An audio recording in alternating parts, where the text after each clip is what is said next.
हमारा लेक्चर चल रहा था भक्ति आंदोलन के प्रवर्तक संत, जिसके अंतर्गत हमने लास्ट गुरु नानक और कबीर कर लिया था। आज इसको हम कंटिन्यू करते हुए नेक्स्ट संत देखेंगे।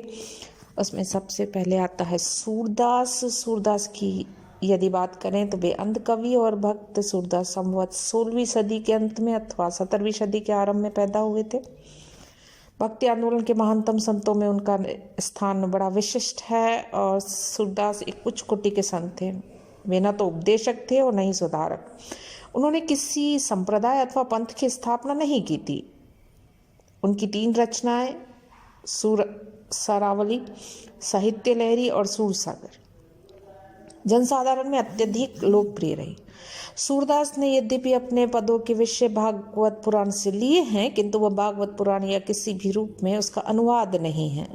सूरसागर पूर्ण रूप से उनकी मौलिक रचना है और सूरदास सगुण भक्ति में बिलीव करते थे। कृष्ण उनके आराध्य देव थे। सूर के काव्यों में स्पेशली यदि रसों की बात करें तो भक्ति, वात्सल्य और श्रृंगार रस देखने को मिलता है। पुष्टि मार्ग में दीक्षित होने से सूरदास की कृष्ण भक्ति में दासत्व भाव की प्रधानता देखने को मिलती है। और सूरसागर का आरंभ ही देखें तो चरण कमल बंदो हरि राई से किया गया। वल्लभाचार्य से दीक्षा उन्होंने लेने के बाद सूर की भक्ति का स्वरूप बदला और उन्होंने सखा भाव को अपना लिया। सूरसागर प्रेम और भक्ति से ओतप्रोत था, परंतु वह कृष्ण के बाल चरित्र चित्रण के लिए विशेष महत्वपूर्ण। अंध कवि की तीक्ष्ण मनोवैज्ञानिक दृष्टि ने बालक के अंतरतम में बैठकर उसके सूक्ष्म आंतरिक भावों का इस खूबी से चित्रण किया मानो स्वयं सरस्वती ने किसी भावुक बालक की जिह्वा पर बैठकर उसके सुकुमार अंतर्भावों को वाणी दे दी हो। सूर ने ब्रजभाषा में अपनी रचनाएं की। उनकी रचनाएं भगवत भक्ति का पाठ पढ़ाती हैं तथा पिछले 300 वर्षों से अधिक समय से संपूर्ण उत्तरी भारत के नर नारियों के लिए प्रेरणा स्रोत रही हैं। नेक्स्ट संत हैं तुलसीदास। गोस्वामी तुलसीदास जी की बात करें तो आज भी विद्वानों में उनकी जन्म तिथि को लेकर मतभेद देखने को मिलता है। अधिकांश विद्वान ये मानते हैं कि जन्म उनका 1532 ईस्वी के आसपास हुआ है।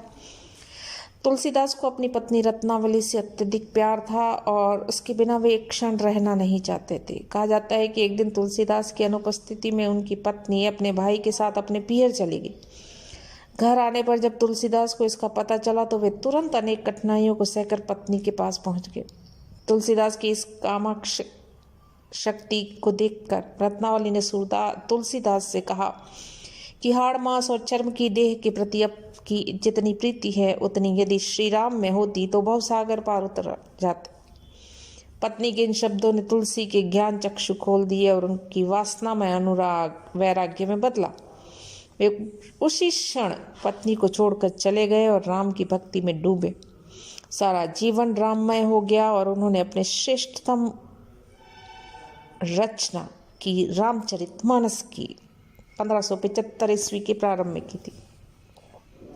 2 वर्ष 7 माह के अथक परिश्रम के बाद उस रामचरितमानस को उन्होंने कंप्लीट किया, पूरा किया। और इस महान ग्रंथ के अलावा तुलसीदास की अनेक रचनाएं भी हैं, जिसमें गीतावली, कवितावली, विनय पत्रिका, हनुमान बाहुक आदि। राम भक्ति की महिमा का गुणगान करते हुए 1623 ईस्वी में तुलसीदास जी का देहांत हो गया।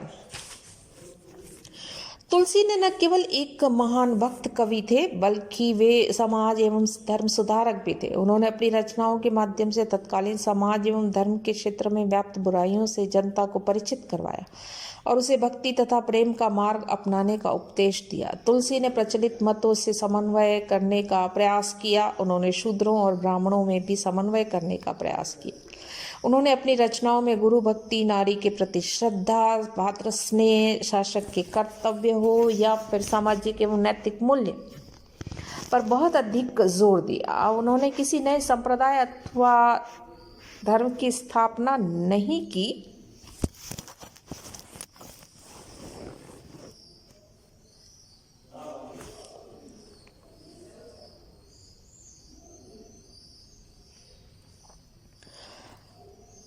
उन्होंने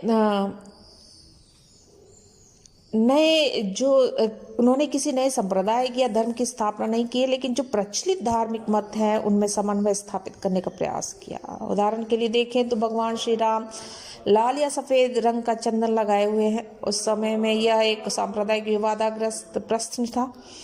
तुलसी ने समन्वयवादी दृष्टिकोण अपनाते हुए लिखा है कि जैसा चंदन उनके शरीर पर अच्छा लगता है वही चंदन भगवान श्री राम लगाए हुए हैं। तुलसी ने निर्गुण और सगुण विचारधारा में भी समन्वय स्थापित करते हुए लिखा, सगुण नहीं अगुण नहीं कछु भेदा। उनका कहना था कि जैसे जल और तरंग अलग नहीं है, उसी प्रकार सगुण और निर्गुण भी अलग नहीं। सगुण रूप तो उसकी लीला मात्र है। सगुण संधारण करने से उसके वास्तविक रूप में कोई अंतर नहीं पड़ता, केवल उसके नाम रूप में अंतर पड़ जाता है। ब्राह्मण का यथार्थ भाव ज्यों का त्यों बना रहता है। तुलसी जाति क्षेत्र में भी उदार थे। उनके भगवान श्री राम शबरी अहिल्या दोनों के निवास स्थान पर जाते थे। इतना ही नहीं, भगवान राम ने शूद्र शबरी के जूठे बेर तक खाए थे। इस प्रकार के प्रसंगों के माध्यम से तुलसी ने उस समय की जाति पाति में समन्वय स्थापित करने का प्रयास किया। गोस्वामी ने धार्मिक क्रांति का जो बिगुल बजाया वह धर्म के साथ साथ सामाजिक क्षेत्र के लिए भी महत्वपूर्ण था। उनका विश्वास था कि यदि जनता का आचरण शुद्ध होगा तो सामाजिक अनैतिकता स्वतः ही दूर हो जाएगी। इसी दृष्टि से उन्होंने मर्यादा पुरुषोत्तम राम के चरित्र को जनता के समक्ष रखा और उसी के अनुसार जीवन का व्यतीत करने का उपदेश दिया। कबीर और नानक की भांति तुलसी ने भी गुरु के महत्व को स्वीकारा। उन्होंने लिखा है, बंदो गुरुपद कंज कृपा सिंधु नर रूप हरि। इतना ही नहीं, उनके मत में गुरु की वंदना तो राजा को भी करनी चाहिए। गुरु को वे परमेश्वर के समान मानते थे। तुलसी जाति पाति के विरोधी थे। उन्होंने निम्न और उच्च जातियों में किसी प्रकार का भेद नहीं किया, परंतु उनका मानना था कि जिस प्रकार निम्न जातियों की रक्षा करना अथवा उसकी सहायता करना उच्च वर्ग का कर्तव्य है, उसी प्रकार निम्न वर्ग का भी कर्तव्य है कि वे उच्च वर्ग के लोगों के प्रति श्रद्धा और सम्मान व्यक्त करें।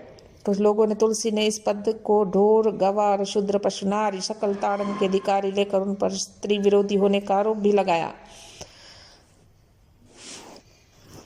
तुलसी नारी के उस रूप के विरोधी थे जिनकी वह मानव जाति और समाज की उन्नति के लिए हानिकारक समझे जाते थे। अन्यथा उन्होंने कौशल्या, सीता, मंदोदरी, तारा का चरित्र चित्रण किया है। उसके स्पष्ट हो जाता है कि तुलसी नारी समाज के प्रति कितनी अधिक श्रद्धा रखते थे। तुलसी ने अपनी रचनाओं द्वारा जनता के चरित्र एवं मध्यकालीन सामाजिक जीवन की बुराइयों को सुधारने का प्रयास किया। इतिहासकार स्मिथ उनके बारे में लिखते हैं कि अकबर की विजय वास्तव में क्षणिक थी और आपकी काव्य संबंधी विजय सदैव के लिए थी, क्योंकि यह जनता के हृदय की विजय थी। नेक्स्ट संत आते हैं मीराबाई राजस्थान में सगुण भक्ति रस की धारा प्रवाहित करने वाली संत शिरोमणि। मीरा की जन्म तिथि विवादास्पद है। आचार्य रामचंद्र शुक्ल ने मीरा का जन्म 1516 ईस्वी बना है, जबकि नरोत्तम दास स्वामी उनके 1561 के बीच मानते हैं। 1595 से विक्रम संवत 1595 से 1561 के बीच मानते हैं। प्राप्त साक्ष्यों के अनुसार मीरा मेड़ता के राठौर राव दूधा के पुत्र रतन सिंह की इकलौती पुत्री। अधिकांश विद्वान मीरा का जन्म 1498 ईस्वी के आसपास निर्धारित करते हैं, जो उचित प्रतीत होता है। 2 वर्ष की आयु में उन्हें मातृ शोक का दुख उठाना पड़ा। राव दूधा ने ही मीरा का पालन पोषण किया था और दूधा का परिवार कृष्ण भक्त था। मीरा के मन में भी बचपन से ही कृष्ण भक्ति के संचार हुआ। 1516 ईस्वी मीरा का विवाह मेवाड़ के महाराणा सांगा के बड़े पुत्र भोज के साथ हुआ। दुर्भाग्य से विवाह के 7 वर्ष बाद ही मीरा विधवा हो गई। मीरा को इस दुखद घटना से इतना भारी आघात लगा कि उनका मन संसार से उछट गया। अधिकांश समय सत्संग और भजन कीर्तन में व्यतीत करने लगी। थोड़े दिनों बाद खानवा का युद्ध हुआ, रतन सिंह मारे गए। 1 वर्ष बाद ससुर राणा सांगा का देहांत हुआ। उधर उसका चाचा वीरमदेव भी मालदेव ने मेड़ता छीन लिया। सांगा की मृत्यु के बाद रतन सिंह और उसके बाद विक्रमादित्य मेवाड़ के राणा बने। उन दोनों ने मीरा को घोर यातनाएं दी। कृष्ण भक्ति में लीन मीरा इन यातनाओं को पी गई। अंत में मीरा चित्तौड़ छोड़कर वृंदावन जा पहुंची और वहां से वह द्वारिका चली गई और वहीं उसका देहांत हुआ। मीरा में कृष्ण भक्ति का बीजारोपण बाल्यकाल में ही हो गया। इस संबंध में अनेक जनश्रुतियां प्रचलित है। यदि मीरा के पदों का समुचित अध्ययन किया जाए तो मीरा की आध्यात्मिक यात्रा 300 पानों में गुजरती है। पहला सोपान देखें तो कृष्ण के लिए लालायित रहना, जबकि वह व्यग्र होकर गा उठती थी कि मैं विरहणी बैठी जागूं जग सोवीरी आली, और कृष्ण मिलन की तड़प में बोल उठती थी दर्शन बिन दूखण लागे नैन। दूसरा सोपान वह है जब उसे कृष्ण भक्ति में उपलब्धियों की प्राप्ति हो जाती है और वह कहती है पायो जी मैंने राम रतन धन पायो। और तीसरा और अंतिम सोपान वह है जब आत्मबोध हो जाता है, जो सायुज्य भक्ति की चरम सीमा है। वह अपनी भक्ति में सख्य भाव से ओतप्रोत होकर कहती है मारे तो गिरधर गोपाल दूजो न कोई। मीरा अपने प्रियतम से मिलकर उसके साथ एकाकार हो गई। वास्तव में मीरा नारी संतों में ईश्वर प्राप्ति हेतु लगी रहने वाली साधिकाएं में प्रमुख है। उनका भक्ति से उत्प्रोत साहित्य भक्त गणों के मार्ग प्रशस्त करता है। मीरा के काव्य में सांसारिक बंधनों को त्याग, ईश्वर के प्रति संपूर्ण भाव, समर्पण का भाव मिलता है। कृष्ण को ही वह परमात्मा और अविनाशी मानती है। उसकी भक्ति में कहीं आडंबर दिखाई नहीं देता। उनकी भक्ति की सबसे बड़ी विशेषता यह रही कि वे भावना और श्रद्धा बेचते। उसकी भक्ति की सबसे बड़ी विशेषता भावना और श्रद्धा है। वह किसी संप्रदाय विशेष से बंधी नहीं। मंदिर के द्वार सबके लिए खुले थे। महादेवी वर्मा के अनुसार मीरा के पद विश्व के भक्ति साहित्य के रत्न हैं। मीरा ने बहुत से पदों की रचना की थी। उसने राग गोविंद नामक ग्रंथ की रचना की थी, परंतु यह ग्रंथ अभी तक उपलब्ध नहीं हो पाया है। भक्ति आंदोलन की विशेषताएं। भक्ति आंदोलन के संतों की शिक्षाओं में बहुत सी बातें एक समान थी। उनकी वाणी की विशेषताएं भी समान रही हैं। भक्ति आंदोलन की कुछ मुख्य विशेषताएं इस प्रकार थी। भक्ति आंदोलन के सभी संतों ने सामाजिक समानता पर जोर दिया। उन्होंने जाति पाति और ऊंच नीच की भावना का खंडन किया और मानव मात्र को मोक्ष का अधिकारी घोषित किया। उन्होंने सभी जातियों के लोगों को बिना किसी भेदभाव के अपनी शिष्य मंडली में स्थान दिया। रामानंदी सूत्र जाति पाति जाने नहीं कोई, हरि को भजे सो हरि का होई को ग्रहण किया और इसका प्रचार किया। सभी संतों ने धर्म के बाह्य आडंबरों और कर्मकांडों का खंडन किया। उनका मानना था कि मोक्ष की प्राप्ति के लिए उनकी कोई उपयोगिता नहीं है। इसके लिए व्यक्ति को अपने आचरण और चरित्र की शुद्धता पर ध्यान देना चाहिए और ईश्वर की भक्ति करनी चाहिए। भक्ति के द्वारा ही मोक्ष प्राप्ति संभव है। इसके लिए व्यक्ति को पूर्ण रूप से ईश्वर को आत्मसमर्पण कर देना चाहिए। सभी संतों ने एकेश्वरवाद की विचारधारा का प्रचार किया। यह बात दूसरी है कि उनमें से अधिकांश सगुण ईश्वर की उपासना पर जोर देते थे। उनमें से कुछ ने राम भक्ति पर जोर दिया तो कुछ ने कृष्ण भक्ति पर, परंतु सभी एक ईश्वर में आस्था रखने वाले थे। बहुदेववाद का सभी ने खंडन किया। निर्गुण संतों ने भी एकेश्वरवाद का विचारधारा का प्रचार किया। उन्होंने मूर्ति पूजा का विरोध किया और ईश्वर के सगुण व निर्गुण रूप की उपासक होते हुए भी इनमें एक दूसरे के अनुयायियों के प्रति उच्च कोटि की धार्मिक सहिष्णुता देखने को मिलती है। चौथा देखें इसकी विशेषताओं में तो भक्ति आंदोलन के सभी संतों ने लोक भाषाओं को अपने प्रचार का माध्यम बनाया। संस्कृत के विद्वान एवं पंडित होते हुए भी कई संतों ने संस्कृत की अपेक्षा जनसाधारण की भाषा में अपनी रचनाएं की और उसी में अपने उपदेश दिए, जिसके परिणाम स्वरूप जनसाधारण में भक्ति भावना का विकास हुआ। पांचवा देखिए भक्ति आंदोलन के अधिकांश संतों ने निवृत्ति मार्ग का विरोध किया। उनके अनुसार भक्ति के लिए घर गृहस्थी छोड़ना, सन्यासी होना आवश्यक नहीं था। इन संसार में रहते हुए भी वे अपने सांसारिक कर्तव्यों को पूरा करते हुए भी ईश्वर की भक्ति की जा सकती थी। सिक्स्थ, भक्ति आंदोलन के अधिकांश संतों ने हिंदू और मुसलमानों में विद्यमान पारस्परिक मतभेदों की खाई को पाटने का काम किया। उन्होंने दोनों जातियों के लोगों का एक दूसरे के समीप लाने तथा उसमें आपसी सद्भावना तथा प्रेम स्थापित करने के उपदेश भी दिए।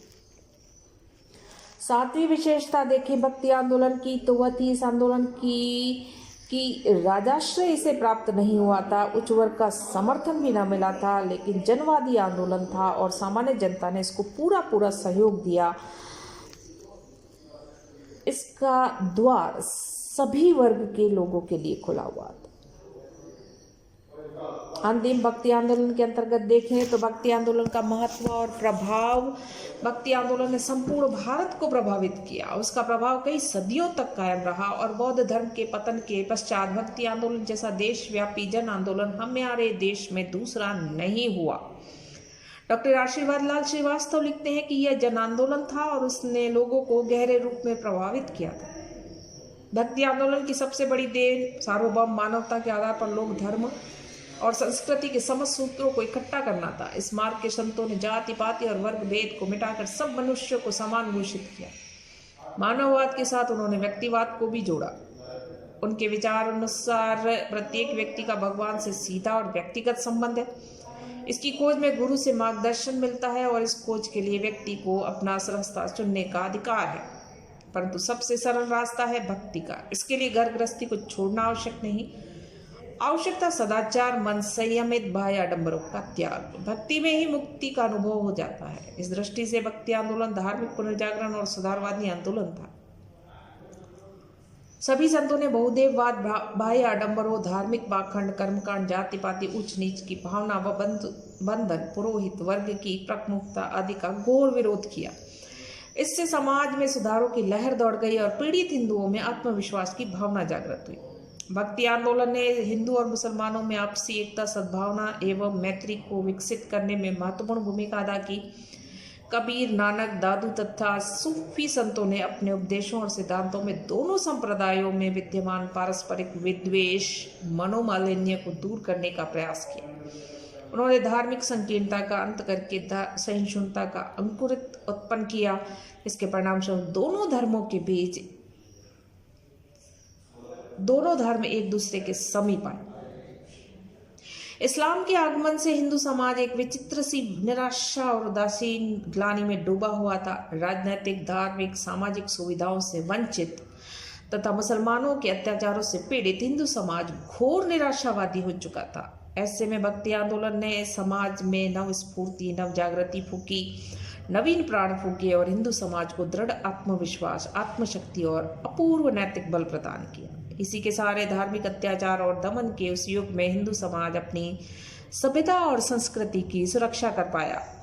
भक्ति आंदोलन ने केवल नैतिक जागृति का काम ही नहीं किया, अपितु राजनैतिक पुनर्जागरण के बीज भी बो दिए। हिंदुओं में अपने धर्म, संस्कृति और समाज की सुरक्षा के भाव उत्पन्न हुए और उनमें राष्ट्रीय भावना जागृत हुई। सर्वप्रथम दक्षिण के हिंदुओं ने विजयनगर साम्राज्य की स्थापना की।